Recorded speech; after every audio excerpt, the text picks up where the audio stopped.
no rwandiko nyene rukakaye ruri mu bintu byinshi ariko rwanditswe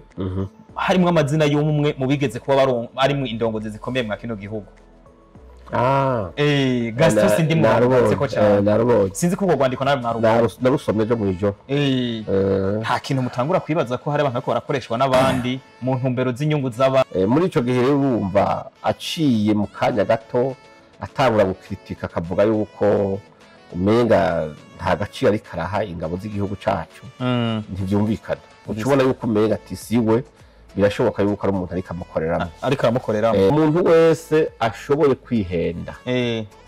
akava muri bene wabo akaja gukorera inyungu z'umwansi aturutse inyuma y'igihugu canke umunyamahanga contre les intérêts zo muhiri wabo uwo muntu kesha haza nabi utiyoba mbi uravyumva. Hanyuma burya igihugu kigiye gukoresha contre les intérêts y'igihugu ciwabo bafise ikibaho bakwandikako nk'umuhemu igihemu cemeye guhemukira igihugu ciwabo cemeye guhemukira abiwabo hanyuma n'igihugu ciwanyu naco cabimenye yuko wagiye gukoreshwa n'umwansi nabo bakwandika ku yindi page ivyo vyiyumviro vyiwe kumbure inzego zibije bibaza ko zibikwikenera hafi ntivyovugwa ngo ni Mathias yivuze mugabo igihugu kirafise abantu bakibereye maso ntiwogira ibintu vyiza wisambura ngo bakureke ukora ivyo ushaka byose gukina politike ni vyiza mugabo hari ubwa mbere ho miyamaze kiraba nimyo zitari bigera ibo niyo myiyamamazo ya mbere mbonye iba hari amahoro n'umutekano atagushamirana hagati y'abahiganwa takubwirana nabi no muri quartier ntagwamo wumva abantu biviriye mu mitingo mose yitahirimwe akisinzirira no kuvuga abantu babona yuko baramaze kumenya demokrasi.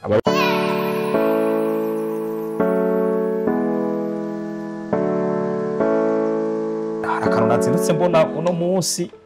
mugabo n'urwandiko nazindutse mbona bavuga ngo n'urwandiko mbere nabonye rukomeye n'umurundi nabonye yanditse ibintu bikomeye. Urwandiko novuga ngo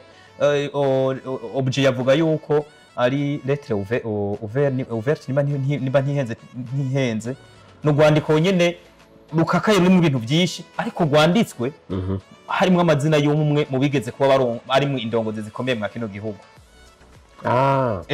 Gaston ndi mwarubatse ko cyane sinzi ko rwandiko nawe narusomye byo mwijoro. Nta kintu mutangura kwibaza ko hari abantu ko barakoreshwa n'abandi mu ntumbero z'inyungu z'abana bariya kuko mu byo yavuzemo n'u Rwanda nyamuntu nk'ubwo rwandiko. Uyu muntu bamwita Gaston ndimwo ariko aragaragara ko cyane inyuma y'ibiganiro yagiye aratanga hari icyo yatanze kwisanganiro abantu baravuga ati mutama ashobora kuba hari ikindi kintu cyoba kikibazo yoba afise kiriko kiraba n'amashinga amateka yirimwo. Uyu mugabo yabaye umuntu akomeye cyane mu kino gihugu mu bafata ingingo mu gihugu yararimwo. Uyu munsi ari no mu rwego rujejwe ndabwete charge bya defense mu n'amashinga amateka sécurité ariko ashobora kuba ariko aravugwa mu bitari mu bintu bitameze neza. Tuvuge ko ariko arakoreshwa nawe cyangwa se ariko aratanga ukuri kwiwe. Mu bisanzwe hari ijambo riza rikaza mu gihe kitari cyo. Urakoze. Ivyo avuga vyobaye vyo iyo bivuga ashinjira mu nama nshinga amateka ngo kubivuga usohotse mandikira hera mandikira oya yaheze abuca amatora iryo jambo nta buremere ryogira kuko ntiwihenze nivyo Gaston urumva yarabaye mu cegera cyane cy'umukuru w'igihugu kandi yafise portefeuille niya dewe yagera ministeri ya defense donc ubushikirana bwo kwivuna abansi nubwo umutekano bw'intwaro hagati mu gihugu bw'ubutungane nubwa ntuze bwa affaires étrangères umva yafise ubushikirana bukomakomeye burabi bya politique n'umutekano. Muri ico gihe urumva aciye mu kanya gato atangura gukritika akavuga yuko umenga nta gaciro ari karaha ingabo z'igihugu cacu ntivyumvikana. Ucubona yuko umenga ati siwe birashoboka yuko ari umuntu ariko aramukoreramo. Hanyuma ica kabiri yagiye mu nama nshinga amateka ndamumvuga nk'umusuzinanye yagiye mu nama nshinga amateka hanyuma aba muri biro defense security y'inamashinga amateka no kuvuga ari muri biro irabira hafi iby'umutekano no kwivuna basi muri biro niyo iheze ibo igeze ikabona ikintu ijana kwa president wa Asaba akavuga ati hari ikitagenda neza duhamagarira ministre mushikiranganje yo kwivuna basi aze tumubaze bino bibazo duhamagarira mushikiranganje kanaka w'umutekano aze donc ibyo byose mu myaka 5 ukayimara wujuje amazi mu kanwa utamira udacira atajambo rikorokanye ugacuhenga ari uko peut-être ubona uti ndasohotse kandi gusubira kuhinjira biragoye sivyo ugacugomba kuvuga uti rero ndabonye ibintu bitagenda neza ivyo utabonye kare bigoye nta muntu yobiha agaciro avuga ati oya ibi bintu sivyo peut-être uravye imvugo iri kiravugwa muri surejo nawe ashobora kuba yabaye igikoresho kanaka nk'umuntu yigeze kubavuza igihagararo ashobora kuvuga ijambo akabazi yuko abantu baryumva ari beshi uyo muntu atuvugiye byofata mugabo siko bimeze yego wavuze rero uti gukoreshwa inyungu zo gukoreshwa yego nukuri ntitwobivuga kuri dufata iryo kete gusa hose umuntu wese ashoboye kwihenda akava muri bene wabo akaja gukorera inyungu z'umwansi aturutse inyuma y'igihugu yego cyangwa umunyamahanga contre les intérêts zo muhiri wabo uwo muntu kesha aheza nabi kubera reka ndagucapira n'abandi bavyumva nka wewe uri umurundi yiyemera cyane sivyo cyane uranyuma mugabo kubera inyungu kanaka canke wowe gito bakuziko antaba sewe mvuze watanze akarorero mugabo urashosanga baravuga ati woca kuri naka cyo kunda ujya kubera umukunzi w'inda canke wo muhikini umwemerera ikintu yose akadukorera uba wiheze cyane agasuzuguro d'abord yego ku muntu yabaye icegera cyo kw'igihugu kumva yuko sinzi ko ari byo mfashe ku byavyo mwikete rya Mathias kumva yuko yokwemera kuba igikoresho c'abantu boza kugwanya inyungu z'igihugu ciwe yego byo bari bibi cyane byo bari bibi yoba yageze shwayita nziza yoraba kuko rapport zo sortiyo bambi yego urabyumva hanyuma muri igihugu kigiye gukoresha contre les intérêts y'igihugu ciwawe yego bafise ikibaho bakwandikako yego nk'umuhemu igihemu cemeye guhemukira igihugu ciwawe cemeye guhemukira abiwawe hanyuma n'igihugu ciwanyu nacone cabimenye yuko wagiye gukoreshwa n'umwansi nabo bakwandika ku yindi page kuri umuhemu ni ukuvuga ubaye igihemu ahantu hose ejo umuntu ariko aragukoresha niyaheza gushika ku nyungu ziwe niha kujya kwijojo bakanya mu kanwa agahekenya hanyuma agasosere kahera agashikira biba biheze ariko igihugu ciwawe kiguma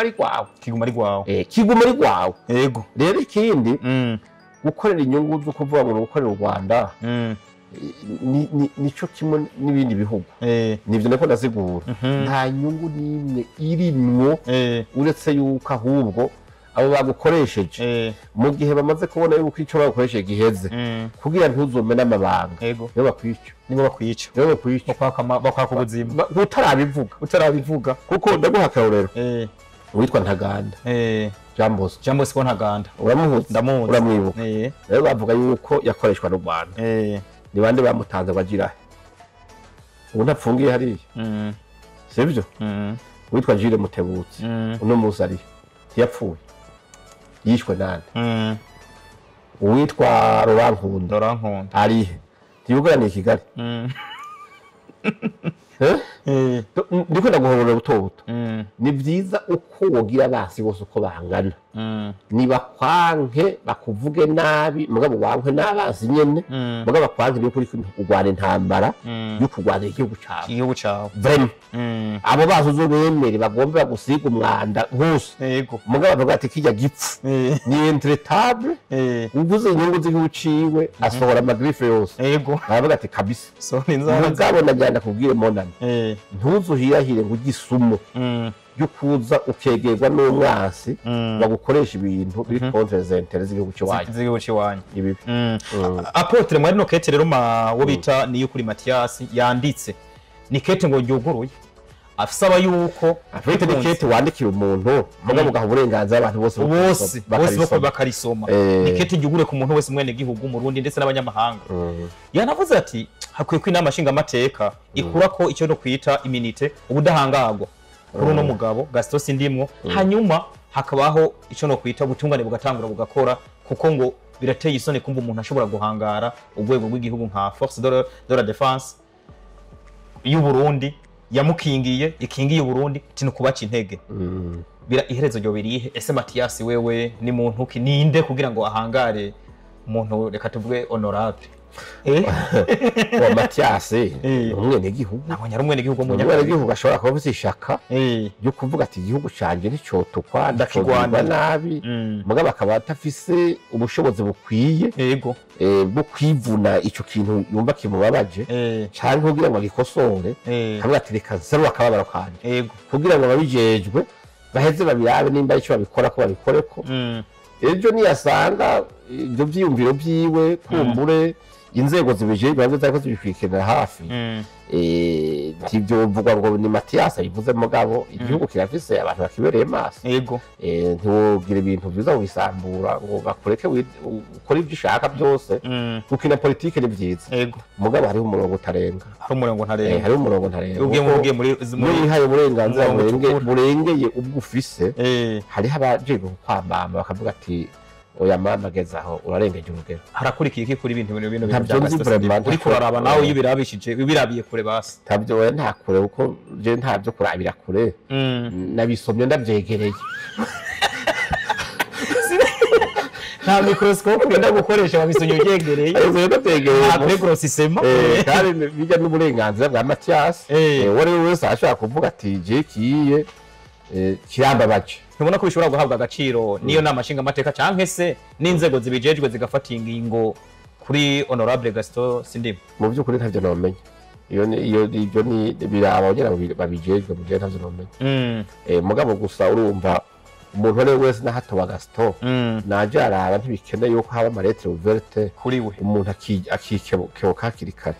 utarenga akarimbi canke uje gukora ibintu dushobora zo gukwegera kuko umuntu akuza ateza kuba afise agatima nama akamubwira ati iyo nzira uri kurafata se nziza